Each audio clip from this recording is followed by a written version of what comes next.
Today on Blue 58, Week 1 is upon us. That means it's time to stop speculating about who's going to make the final roster and start speculating about how the Packers will do each and every week. Let's get right down to it.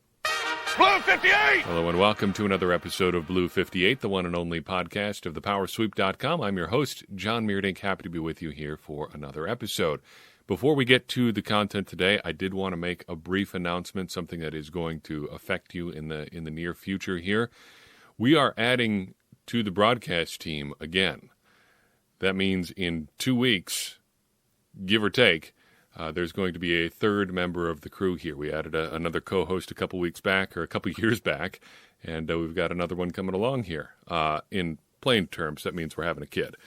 And as far as that goes for you, that means there's going to be a slight interruption in Blue 58. I don't think it's going to be any longer than a week or so.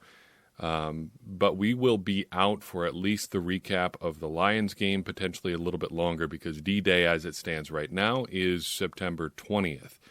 But realistically, we're in any day now territory, and I've held off as long as I could on making this announcement. Didn't want to freak anybody out. Just want to let you know that if there's no episodes of Blue 58 for a couple days, that is why.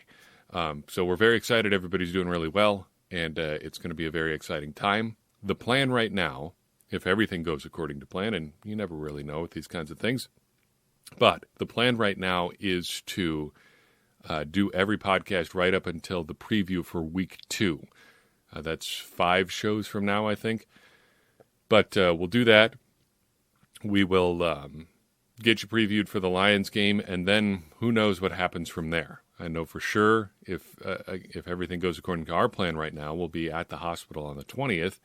But beyond that, it's going to depend how everybody's doing, and we're going to put family first and make sure we get everybody taken care of.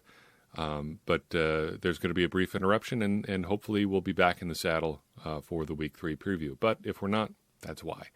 I just wanted to let you know we're very excited again, and again, everybody's doing well, so thank you for your patience with that. Let's talk about predictions for 2021. And more than predictions, I want to talk about expectations. We've made a practice of setting expectations for the Packers pretty much ever since the Power Sweep has been around.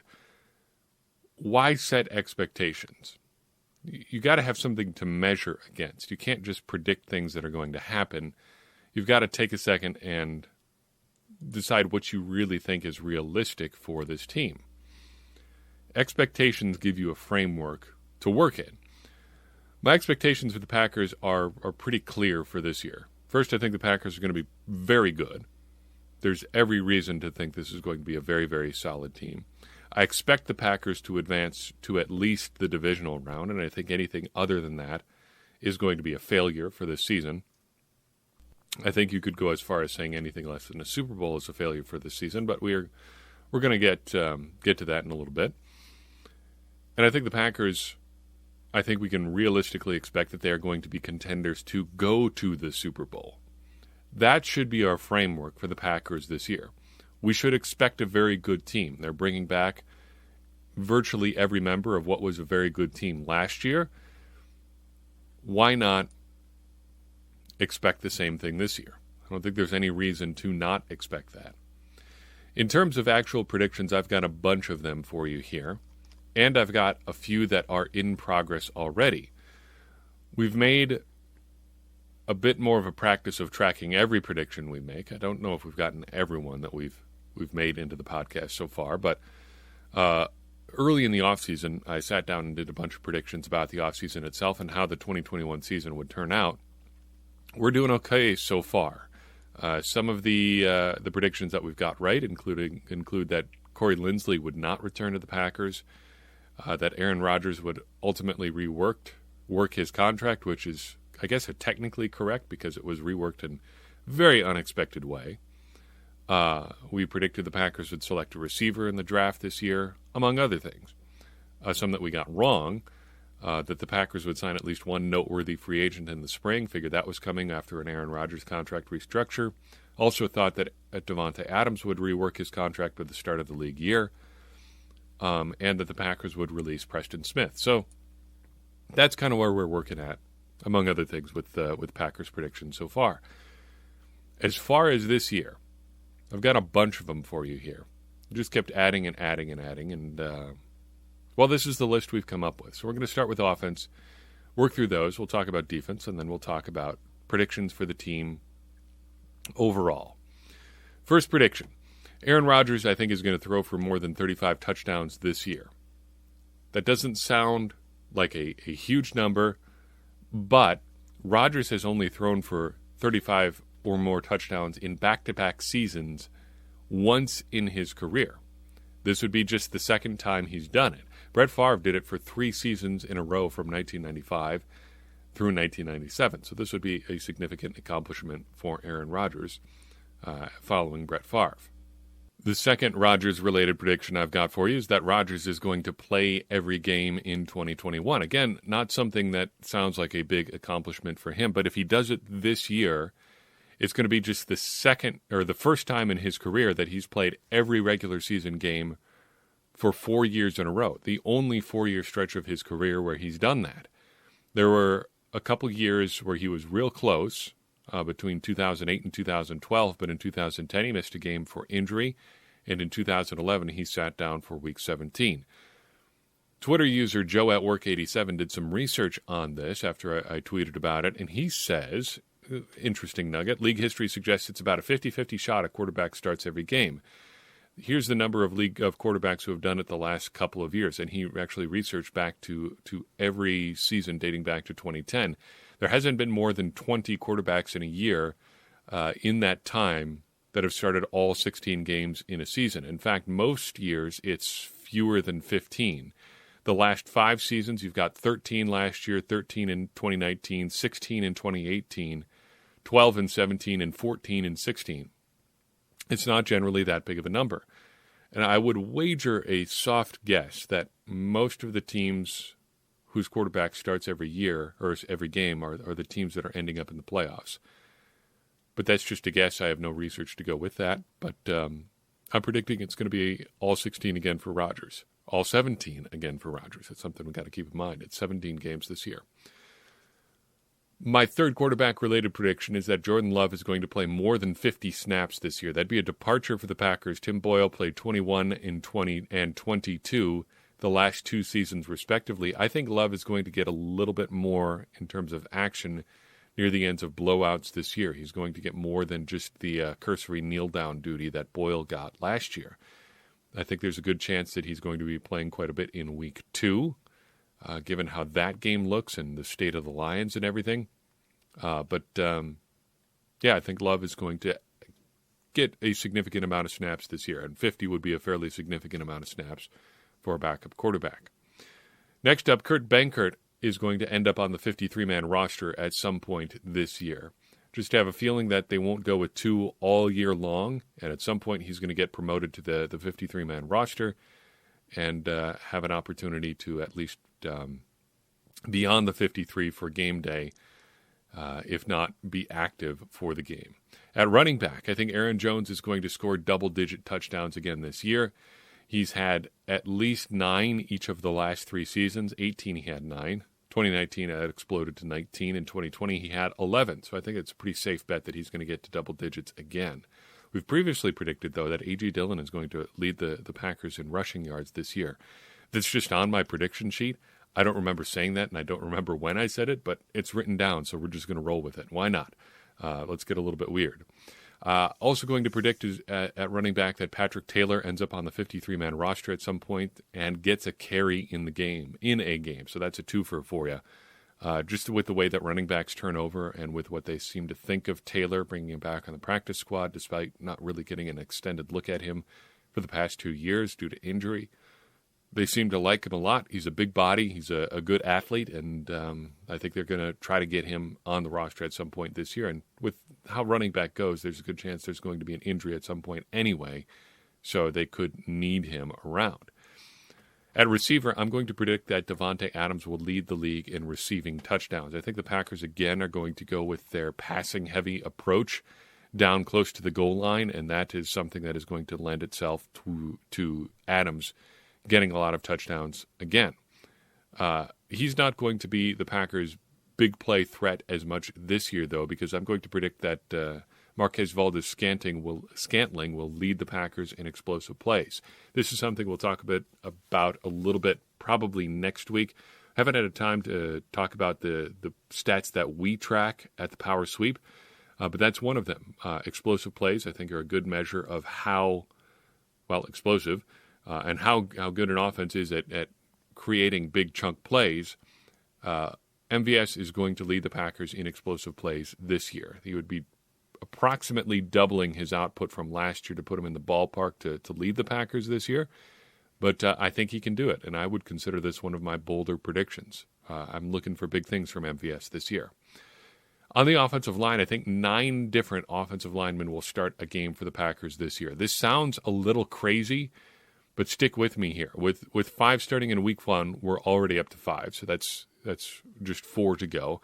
Bakhtiari is going to make it 6. I think Dennis Kelly gets in there for a game, getting us to 7. They'll switch somebody around at guard, so Lucas Patrick is going to start this year. Oh, that was a news nugget that came out yesterday. It looks like Lucas Patrick is the starter at left guard and not John Runyon Jr., as I had assumed. So Patrick will be one of the starters, but I think they'll flip-flop at some point and get another guard in there and bump their total up to 8. So who's going to be number 9? We don't know. But I think they're going to get to 9 this year. That could be a little bit of a stretch. They might stop at 8, but you never know. And I think the Packers have done well at maintaining consistent offensive line play no matter who is in the starting lineup. Switching over to defense, I'm going to predict that Zadarius Smith does not get to double-digit sacks this year. I think with his apparent back injury, he's going to be slowed a little bit. I think he is still going to be a very effective player, but I don't think he gets to double-digit sacks. I do, however, think Rashawn Gary will get to that platform, at least 10 sacks for him this year. Preston Smith, to round out the top 3 edge rushers, is going to have more than 5 sacks, but fewer than 10. Sticking at linebacker, but moving to the inside group, Devondre Campbell is going to lead the Packers in tackles. He stays healthy wherever he goes, and he'll be healthy all year. And they're top linebackers, so he's going to pile up tackles pretty much just because. This is not that outrageous of a prediction. I do think that every other inside linebacker that's healthy for the whole season will start at least one game for the Packers. That gives you Chris Barnes, Oren Burks, Isaiah McDuffie, and Ty Summers all making appearances in the starting lineup this year. Might get a little bit iffy there down the stretch toward the bottom group there. But I think with how they sprinkle guys in, you will see a couple of those guys make cameos in the inside linebacker group. And with injuries, who knows? And I think the farther down you list to go, the tougher that gets, but I don't think it's that unrealistic either. In the back end of the defense, I think Jair Alexander is finally going to go for the twofer and make a Pro Bowl and All-Pro this year. The Jair Alexander breakout season is here. He's finally going to get some league-wide attention, and I think it's going to result in him getting some postseason recognitions that he richly deserves. Eric Stokes, the rookie corner, is going to be the full-time starter for the Packers by Week 6. This is kind of something we've touched on a few times already. If he's not, what are we doing here? You can't honestly tell me that Kevin King is going to be a better option all season long than Eric Stokes, and really it's a better idea to get Stokes into the lineup sooner and playing regularly with high-level reps than later. So get him out there, see what he can do, at least sink or swim with a guy who has a brighter long-term future than Kevin King. At safety, I think Adrian Amos is going to make his first Pro Bowl this year. He's been too good for too long. It's time for him to get some recognition, and I think it's going to happen this year. At punter, Corey Bojorquez is not going to beat J.K. Scott's punting average from last year, and that is going to be okay. Scott averaged 45.5 yards per punt this year, or last year. I think Bojorquez is not going to manage that, but I think he is going to be more consistent and do a little bit better on hang time. Just be a more consistent punter than Scott was, and that'll help the Packers' special teams overall. Mason Crosby is going to make more than 90% of his kicks for the 3rd year in a row. Matt LaFleur has been really strategic about when he uses Mason Crosby, and I think that's going to result in another great season for the Packers kicker.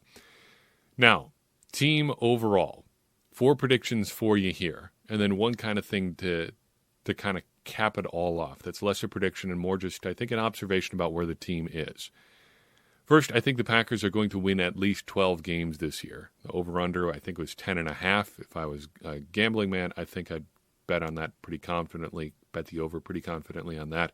12-5 seems really, really doable here. This is a pretty risk-averse prediction for the Packers, but you never know. And 12 seems like a fair sum for them. That's the floor. The ceiling could be much higher than that, but 12, that's where we're starting. At least 12 wins for the Packers this year. I think the Packers are going to be worse overall on offense by DVOA. So that's a DVOA. That's the Football Outsiders efficiency number. The Packers are about as good as you can get last year. First overall, first in passing, and fifth in rushing. I think they're just going to step back slightly on offense just because it's hard to be that efficient again this year. That's not going to mean necessarily that they're worse or that their offense is bad by any stretch of the imagination. They're just going to look a little bit different as a team this year. On defense, I think they'll be better overall by DVOA. They were 17th overall last year, 15th against the pass, and 18th against the run. That is, I guess, to repeat a phrase that we've used about Mike Pettine's defense in the past, just a team that seems like that seems less than the sum of its parts. Got there eventually. There we go. That was my knock on Pettine for years. He just produced defenses that were not as good as the talent that they had. Joe Barry, at least in year one, I think he's going to be able to do slightly better than that. I'm still not super confident about Joe Barry, but the Packers have undeniable talent at defense. Jair Alexander, Za'Darius Smith, Kenny Clark, Rashawn Gary, Adrian Amos, Darnell Savage Jr. I mean, there are good pieces at every level of the defense here. They should be better than 17th by DVOA. Finally, on special teams, they'll be better than they were last year, again, by DVOA. 25th, all right, not all that much better. It doesn't take a whole lot to be better than 25th in the league, but I think they will be better this year. I think Maurice Drayton is going to at least get things a little bit more buttoned up on special teams. And if he can do that, they should improve basically automatically.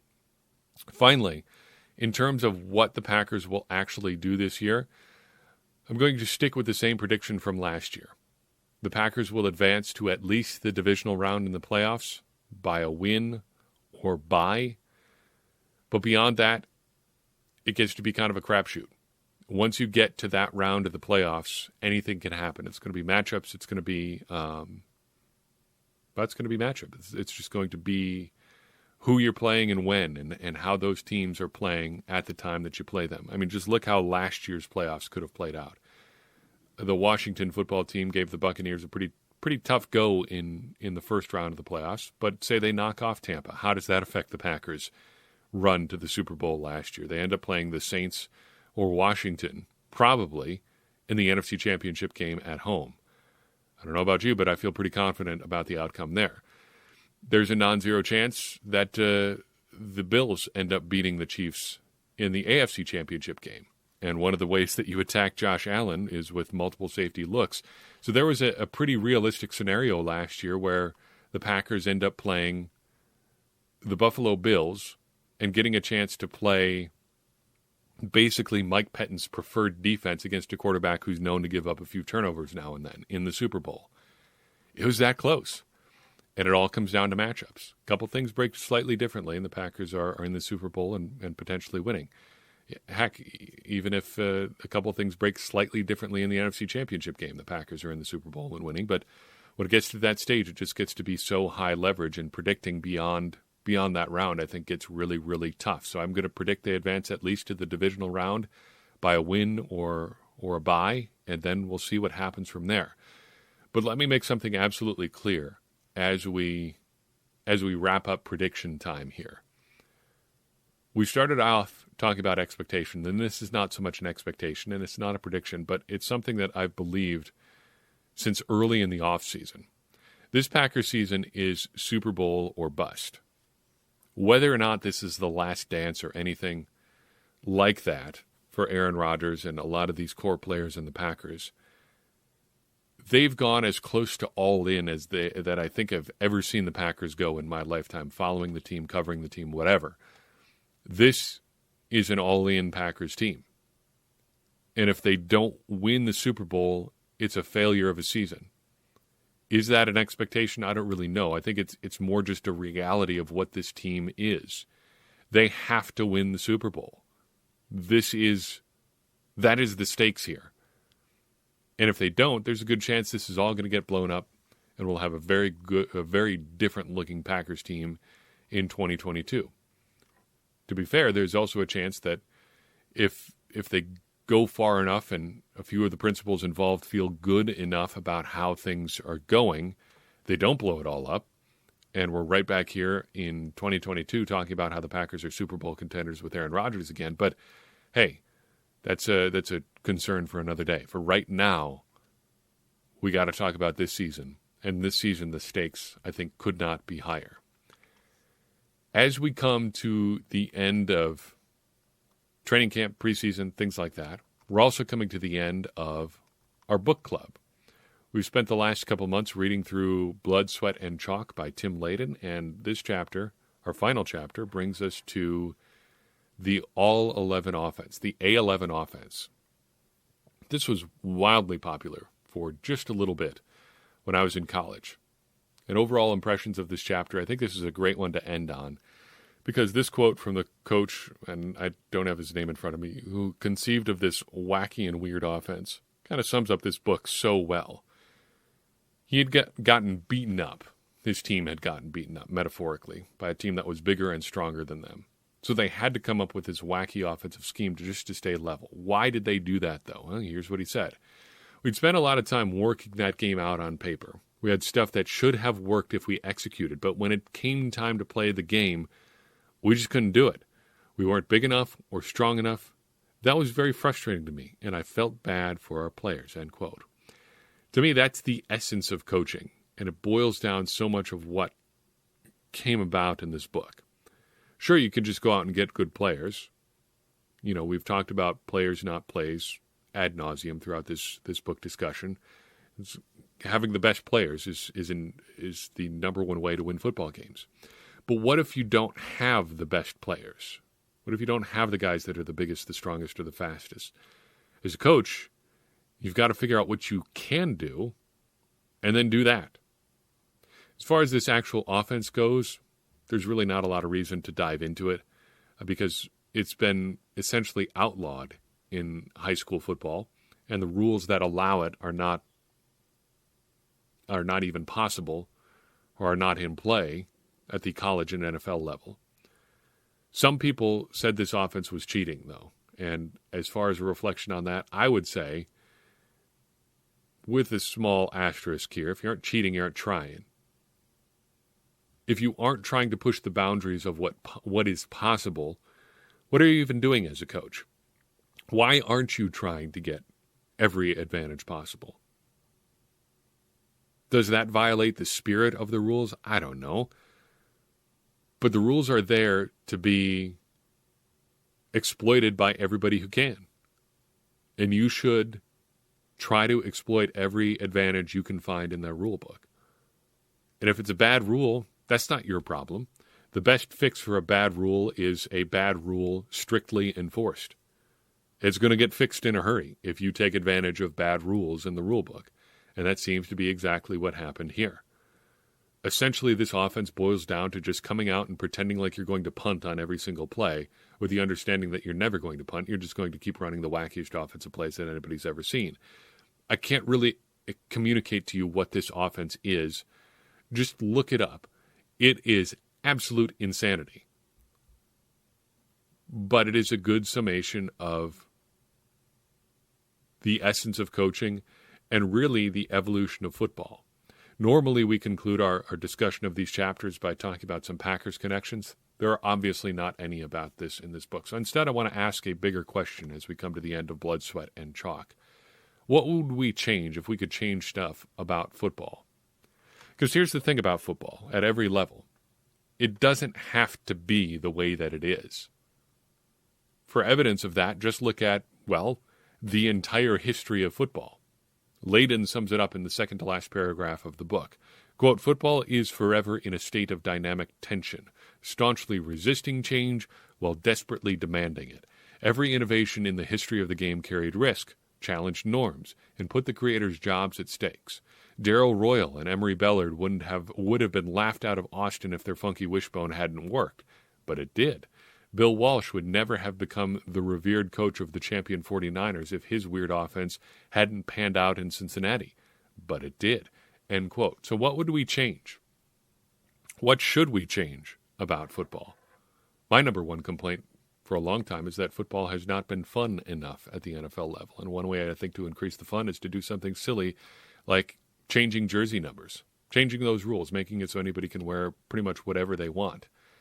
And it has achieved my desired effect to an extreme degree already because Tom Brady is complaining about it. And if I can make Tom Brady complain about something, I have won in an enormous way. Makes it tougher to read the defense. Give me a break. You've been playing football for 1,000 years, Tom Brady. Look where guys are standing. Make your reads based on that. It's not that hard. More to the point, though, in terms of actual things I would change, I would make personnel movement between the teams easier. That's not so much a schematic change in football, but I would make it easier for guys to move between teams, and specifically trades. I think it would be great if the NFL worked out some kind of trade exemption where it would be possible for the cap hits to be a little bit different in terms of a guy moving from a team that isn't to a contender to one that is. We should be encouraging the best teams to go out and get the best players as they're trying to make Super Bowl runs. There's got to be a way to figure something like that out. And maybe it's as simple as carving out some kind of salary cap exemption for teams trading for guys on expiring contracts, or getting a one-time exemption on the salary cap for a guy that you're bringing in for 1 year, and then you've got to fit him under your cap for next year. You're still moving resources from one team to another.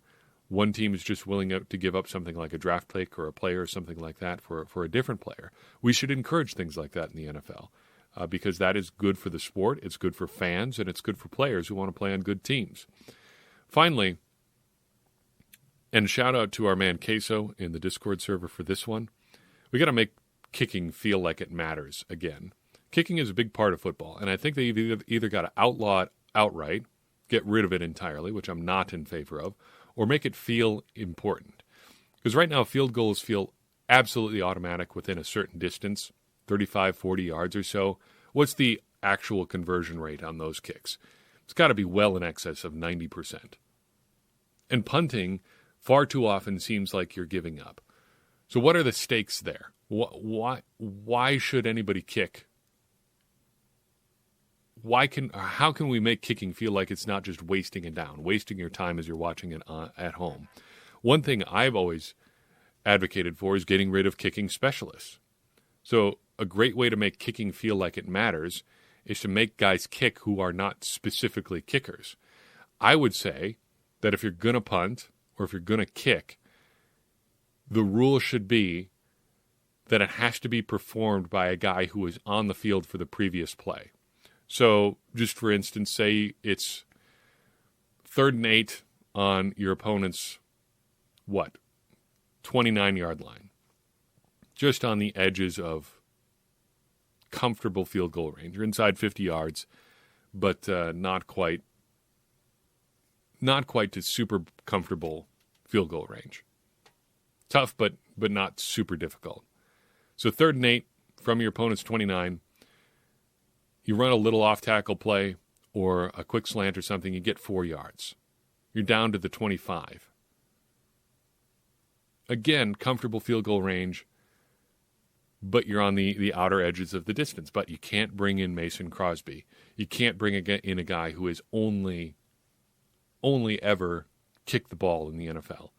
You've got to line up with one of the guys who was on the field for the previous play. Who is it? It could be anybody. It could be your receiver. It could be one of your guards, like they did back in the day when Jerry Kramer's kicking field goals for the Packers. That's going to change your calculus on whether or not you go for a field goal. And those field goals are going to feel like they matter a whole lot more. And it could encourage teams to go for it on 4th down more, which is always a good thing. Same thing for punting. It's going to change the calculus on when punting becomes a good idea. Right now, I think teams are still punting too often on the plus side of the 50-yard line. So when you're in opponent's territory, you should be looking to go for it pretty much as often as you can. And making it so somebody who isn't a punter has to punt is going to change the calculus on when punting becomes a good idea. Because if you can't count on a punter just skying some enormous punt that's going to hang in the air forever and drop like a wedge shot inside the 5-yard line and just sit there, it's going to change how you approach that punt. And it's going to make it all the more valuable if you've got a guy who's on the field who can do something like that. I think that makes the game a lot more interesting. And people will say things like, well, it's been this way for a long time. We've got all these kicking specialists and stuff like that. But my point is, it doesn't have to be that way. It wasn't always that way. And freeing up 2 more roster spots by doing it this way makes your roster all that much more interesting. Plus, if you do it this way, you don't have to spend a whole bunch of roster spots on guys that are only special teamers. That's another win. You get more of the interesting players on your roster, top to bottom. That's my big change. That is my contribution to Blood, Sweat, and Chalk. What's yours? What do you think football should change? I'm interested in hearing your thoughts. That's all I've got for you on this episode. I appreciate you listening in. Next time we are together, well, 2 times from now when we're together, because there's something special coming into your feed tomorrow. But 2 times from now, when we're back for a standard episode of Blue 58, we'll be previewing Week 1. You've made it. The off-season, the preseason, is officially over. It's going to start looking really real here in just a little bit. I appreciate you listening in. If you enjoyed this episode, please share it with somebody. That's the number one way this show grows, and it's the number one way you can help us out. Getting more people to listen to the show is going to increase the people involved in this conversation you and I and everybody else are having about the Green Bay Packers, and it's going to help all of us, me included, become smarter Packers fans. And as I always say, smarter Packers fans are better Packers fans, and better Packers fans are what we all want to be. I'm your host, John Meerdink. We'll see you next time on Blue 58.